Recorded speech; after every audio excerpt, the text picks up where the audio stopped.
टीकाकारी मुहिम को रफ्तार देने और जिन अजला में टीकाकारी की रफ्तार कम है, इसकी वजूहात जानने के लिए वज़ीर-ए-आज़म नरेंद्र मोदी की जायजा मीटिंग हुई। इस वर्चुअल मीटिंग में अरुणाचल प्रदेश, मेघालय, नागालैंड, मणिपुर, झारखंड, महाराष्ट्र और दीगर रियासतों के अजला के डीएम ने भी शिरकत की। इन रियासतों के वज़राए आला भी मीटिंग में शरीक रहे। इस मौके पर वज़ीर-ए-आज़म ने कहा कि वज़राए आला की कोशिशों से मजीद अच्छे नताइज सामने आएंगे। पीएम मोदी ने टास्क दिया है कि 100% वैक्सीनेशन हो और कहा कि हर घर टीका, घर घर टीके के जज्बे के साथ काम किया जाए। आदरणीय मुख्यमंत्री का बहुत आभारी हूं कि वे समय निकाल करके हमारे साथ बैठे हैं। ये बात सही है कि मैं डिस्ट्रिक्ट के लोगों से बात करना चाहता था, मैं मुख्यमंत्रियों को परेशान करना नहीं चाहता था, लेकिन ये कमिटमेंट है मुख्यमंत्रियों के दिल में भी अपने राज्य को 100% वैक्सीनेशन का जो उनका लक्ष्य है, इसीलिए वो मुख्यमंत्री भी आज हमारे साथ बैठे और उनकी मौजूदगी हमारे डिस्ट्रिक्ट के जो अधिकारी हैं उनको एक नया विश्वास देगी, नया ताकत देगी और मेरे लिए बहुत खुशी की बात है। और इसलिए मैं मुख्यमंत्रियों का विशेष रूप से आभार व्यक्त करता हूं कि उन्होंने इसको इतना महत्व दिया और समय निकाल करके वो आज त्योहारों के दिन में भी बैठे हैं। मैं हृदय से सभी मुख्यमंत्रियों का धन्यवाद करता हूं और मुझे विश्वास है कि आज जो बातें हुई हैं, अब मुख्यमंत्री जी के आशीर्वाद के बाद तो ये बहुत तेजी से आगे बढ़ जाएगी और हमें परिणाम मिलेगा। और मैं बताता हूं जी, आज तक जितनी प्रगति हमने की है वो आप सबकी मेहनत से हुई है। हर डिस्ट्रिक्ट का, गांव का, छोटा मोटा हर मुलाजिम, हमारी आशा वर्कर कितनी मेहनत की है जी। कितने दूर दूर इलाकों में पैदल चल चल करके लोगों ने वैक्सीनेशन पहुंचाया है। लेकिन 1 बिलियन के बाद अगर हम थोड़े से भी ढीले पड़ गए तो नई संकट आ सकता है। और इसलिए हमारे यहां तो कहा जाता है कि बीमारी और दुश्मन को कभी कम नहीं आंकना चाहिए, उसको आखिरी अंत तक लड़ाई लड़नी पड़ती है। और इसलिए मैं चाहूंगा कि हमें थोड़ा सा भी ढीलापन लाने नहीं देना है। साथियों, 100 साल की इस सबसे बड़ी महामारी में देश ने अनेक चुनौतियों का सामना किया है। कोरोना से देश की लड़ाई में एक खास बात यह रही कि हमने नए नए समाधान खोजे, इनोवेटिव तरीके आजमाए और हर इलाके में लोगों ने अपने दिमाग से नई नई चीजें की है। आपको भी अपने अपने जिलों में वैक्सीनेशन बढ़ाने के लिए दिल्ली के वज़ीर आला अरविंद केजरीवाल ने कारोबारियों को राग़िब करने की कोशिश की है। उन्होंने ऐलान किया है कि दिल्ली बाजार के नाम से एक वेब पोर्टल तैयार किया जा रहा है, जिसके जरिए मुल्क और बैरून मुल्क के ग्राहक दिल्ली के मुख्तलिफ मार्केट से वर्चुअल तर्ज पर खरीदारी कर सकते हैं। इस पोर्टल के जरिए दिल्ली के कारोबारी इदारे अपनी खिदमात के जरिए कारोबार को वुसअत दे सकते हैं। हम एक दिल्ली बाजार के नाम से पोर्टल तैयार कर रहे हैं, वेबसाइट तैयार कर रहे हैं, जिसमें दिल्ली के हर उद्योगपति को, दिल्ली के हर दुकान को, छोटी हो चाहे बड़ी हो, दिल्ली के हर सर्विस प्रोवाइडर को, प्रोफेशनल को उसमें स्थान मिलेगा। वो अपनी क्या सर्विसेज हैं, अगर कोई दुकान वाला है तो उसकी दुकान में क्या क्या प्रोडक्ट्स हैं, हर प्रोडक्ट को वो वहाँ पे डिस्प्ले कर सकता है उस वेबसाइट के ऊपर, उस पोर्टल के ऊपर। इसके ज़रिए आप अपनी सर्विसेज दिल्ली के लोगों तक पहुँचा सकते हैं, देश के लोगों तक पहुँचा सकते हैं, दुनिया के लोगों तक पहुँचा सकते हैं। इस पोर्टल पे वर्चुअल बाजार तैयार किए जा रहे हैं। मार्केट्स दिल्ली के हर मार्केट होगी। आप एक्चुअली उस मार्केट के अंदर जाके, इस पोर्टल के अंदर जाके, मार्केट के अंदर घूम के, अगर किसी दुकान में शॉपिंग करनी है उस दुकान के अंदर जाके उस दुकान में शॉपिंग करके आ सकते हैं। बिहार में तारापुर और कुशेश्वर स्थान के ज़िमनी इंतखाबात के नताइज पर कांग्रेस जनरल सेक्रेटरी तारिक अनवर ने सख्त रद्द अमल जाहिर किया है। उन्होंने कहा कि इन नताइज से पार्टी को सबक लेने की जरूरत है। तारिक अनवर के मुताबिक वक्त आ गया है कि कांग्रेस पार्टी अपने दम पर तंजीम को मजबूत करे। रियासत में कांग्रेस का तंजीमी ढांचा नहीं है। उन्होंने सवाल किया कि दूसरे की बैसाखी पर कब तक चलेंगे। महासचिव तारिक अनवर साहब उनसे बात करते हैं। सर, जो बिहार उपचुनाव के नतीजे आए हैं उसमें दोनों जगह कांग्रेस को करारी हार मिली है। देखिए, हम लोग जो भी परिणाम आए हैं उसको स्वीकार करते हैं। जनता का जनादेश है। जब तक हम अपने पैर पर नहीं खड़े होंगे, हम ज़्यादा देर तक दूसरे की बैसाखी के सहारे नहीं चल सकते।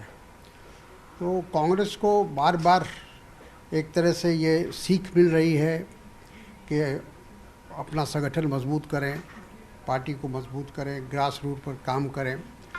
लेकिन हम सभी लोग उसके लिए जिम्मेदार हैं कि अभी तक हम लोगों को इस बात का एहसास नहीं है। लेकिन सर, आपने नतीजों को भी अगर देखें तो जमानत जब्त हुई, तो क्या अकेले भी अगर आप बात कर रहे हैं कि पैरों पे खड़ा होना, अकेले रहना है, तो पार्टी तो वहाँ संगठन ही नहीं, कैसे मौजूद होती? नहीं, देखिए, जब संगठन नहीं रहेगा या संगठन का ग्रास रूट पर इंफ्रास्ट्रक्चर नहीं होगा तो परिणाम तो इसी तरह के आएंगे। हम लोगों ने इसके लिए प्रयास ही नहीं किया है बिहार में कांग्रेस को ग्रास रूट पर लेकर जाने का। हमारे जो भी हमारा संगठन का ढांचा है वो यूँ कहा जाए कि कागजी ज़्यादा है और ज़मीन पर कम है। लेकिन अभी मैं समझता हूँ कि इस उपचुनाव से हम लोगों को फिर एक बार सीख लेने की आवश्यकता है कि आगे जो लोकसभा का चुनाव होगा उससे पहले हम अपने संगठन के ढांचे को वहाँ मजबूत करें और जो ज़मीनी कार्यकर्ता है उनको संगठन में प्राथमिकता दें। एक आखिरी सवाल है, तो इसका मतलब माना जाए कि अब आप लोगों का समय आ गया है कि संगठन मजबूत करने के लिए एकला चलो की तरह रहें? नहीं, देखिए, हमारी तैयारी रहेगी। हम अगर हमको गठबंधन भी करना है तो गठबंधन सम्मानजनक तभी होगा जब हमारा संगठन मजबूत होगा, वरना हम किसी की दया पर मुनहसर रहेंगे। तो हम नहीं चाहते कि हम किसी की दया पर मुनहसर रहें। न्यूज़ 18 से बातचीत करने के लिए शुक्रिया। वीडियो जर्नलिस्ट सोनू के साथ रवि सिसोदिया, न्यूज़ 18 दिल्ली। चलिए यहां पर रुकेंगे फिलहाल छोटे से ब्रेक के लिए। त्रिपुरा में हुए फसादात के मामले में फैक्ट फाइंडिंग टीम ने त्रिपुरा दौरे के बाद कई इंकशाफात किए हैं। सुप्रीम कोर्ट के वकीला की टीम के रुकन अमित श्रीवास्तव ने कहा कि फसादात शुरू होने से 10 दिन कबल से मंसूबाबंदी की गई और इसके खिलाफ कार्रवाई करने में हुकूमत की जानिब से कोई इकदाम नहीं किया गया। अमित श्रीवास्तव ने पुलिस पर इल्जाम लगाया कि पुलिस फसादात के मौके पर खामोश तमाशाई बनी रही। उन्होंने दिल्ली में प्रेस कॉन्फ्रेंस के दौरान कहा कि ताहाल मुतासरीन की जानिब से सिर्फ शिकायत वसूल की जा रही हैं और हालात पर काबू पाने के लिए कोई इकदाम नहीं किया गया। त्रिपुरा में हालात की संगीनी को लेकर उन्होंने तशवीश का इजहार किया।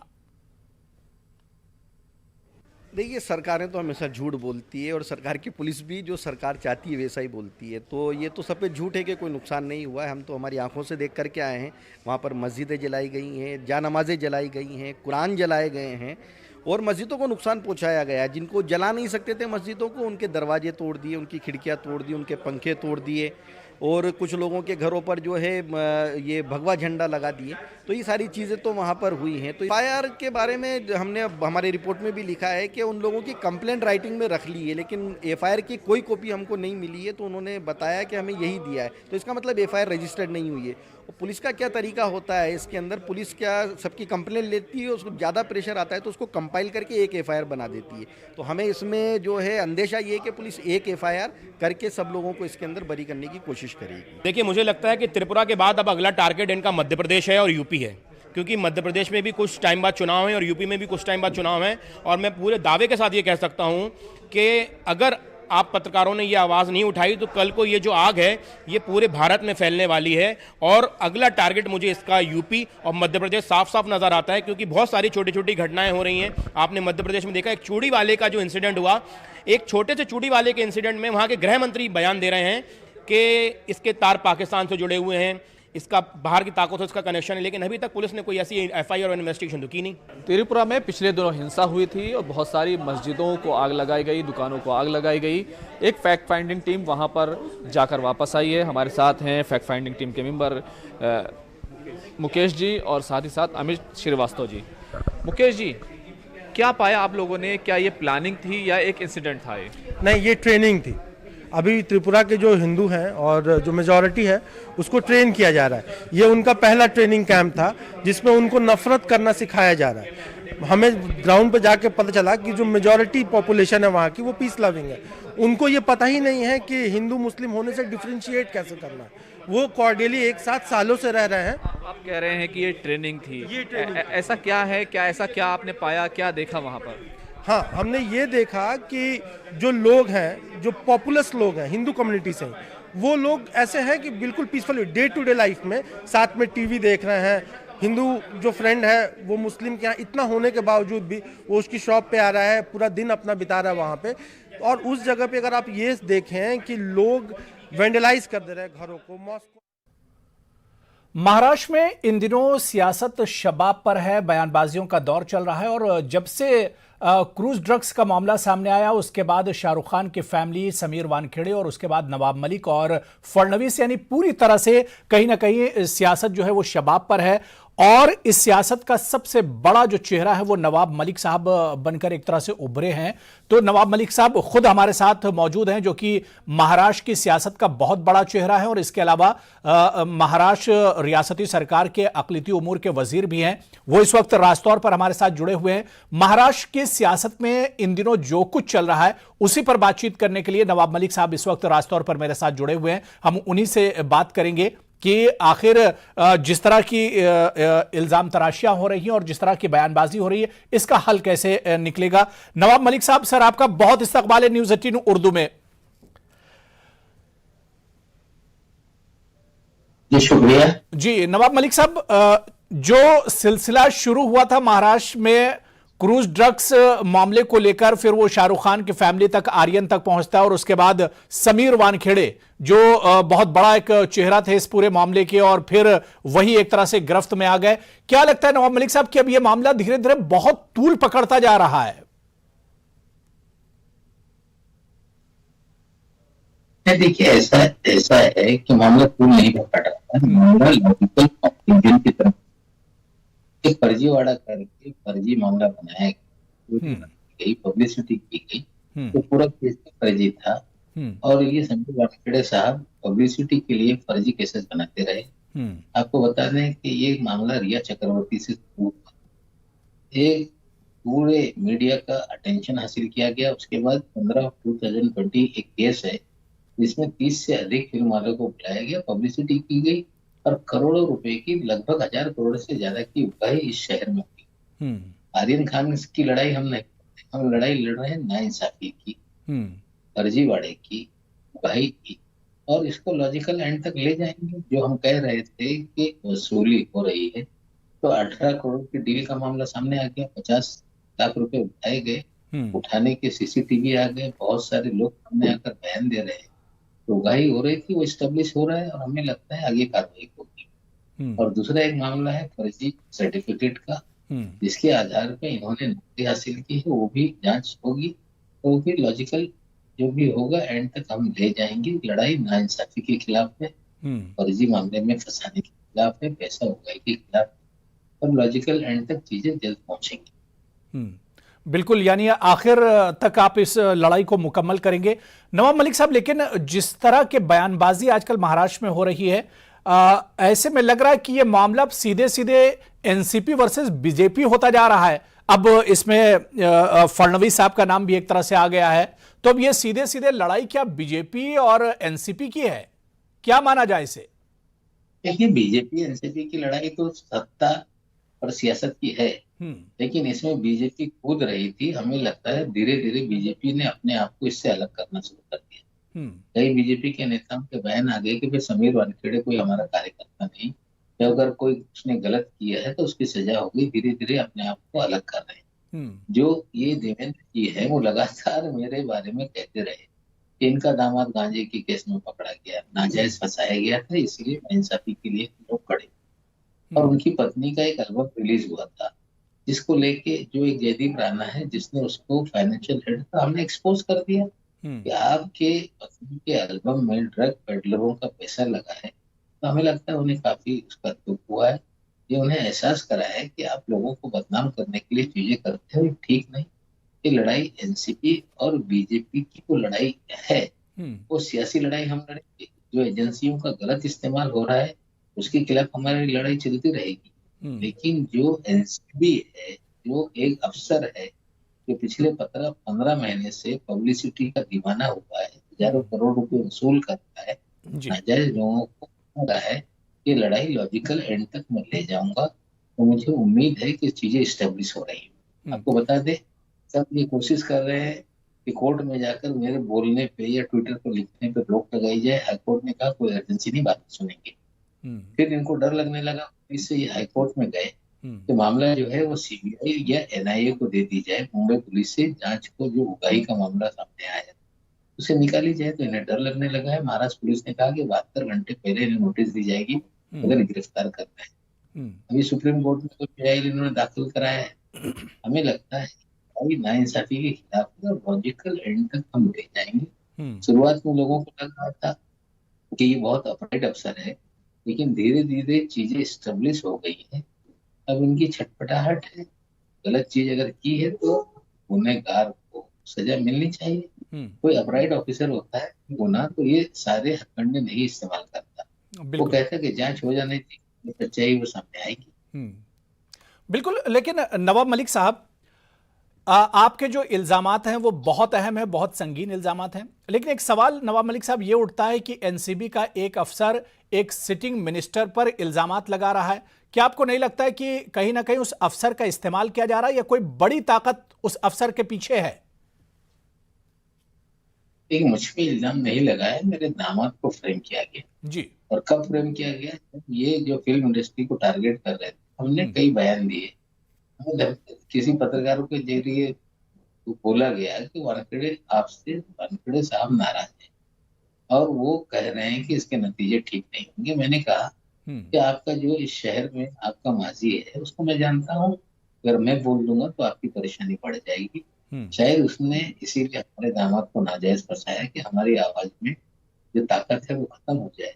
लेकिन कोर्ट ने बता दिया कि नाजायज तरीके से फंसाया गया। मेरी लड़ाई जब दामाद छूट कर आया, उसने बताया कि बहुत सारे बेगुनाह जेल के पीछे, बहुत पैसे का खेल है। तो जब ये चीजें सामने आई तो हमने ये बीड़ा उठाया और उसी समय में ये आर्यन का मामला आ गया।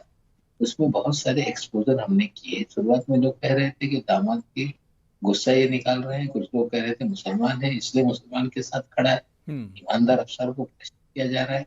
लेकिन जैसे जैसे खुलासे आगे हो रहे हैं, उगाही का मामला स्टेब्लिश हो गया। हमें लगता है अपने आप को लोग इनसे डिस्टेंस बनाने लगे हैं। लॉजिकल एंड तक लड़ाई हम ले जाएंगे, बिना लड़ाई लॉजिकल एंड तक हम ले जाए बिना मानेंगे नहीं। डराने की कोशिश की गई, धमकियां आई।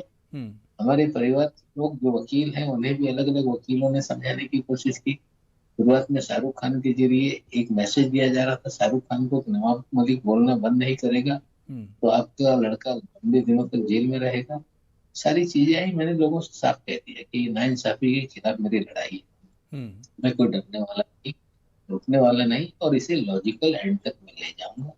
जब तक बिल्कुल। नवाब मलिक साहब, आपने जो इल्जामात देवेंद्र फडणवीस पर लगाए हैं, उन्होंने कहा कि वो तमाम के तमाम इल्जामात बेबुनियाद हैं, और इस पर फडणवीस ने कहा कि दिवाली के बाद वो भी एक बड़ा बयान देंगे और मतलब एक बम फूटेगा दिवाली के बाद।